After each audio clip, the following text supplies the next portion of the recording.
ဒီလိုပြောချင်မတွေ့ခဲ့ဘူးပါလူတွေကြားတဲ့ခေါ်ဟင်းငါ့ကိုကွာ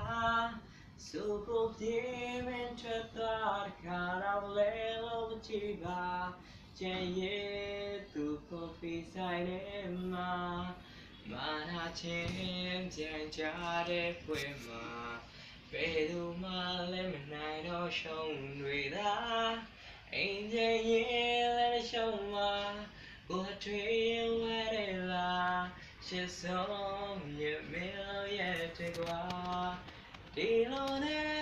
ဝေးရရင်တည်းလားဒီလိုနဲ့တရားအောင်တယ်မလားဘာမလဲမဟုတ်တဲ့ညနာလေးတခုကြောင့်ကွာတို့ရလည်းကြရမယ်လား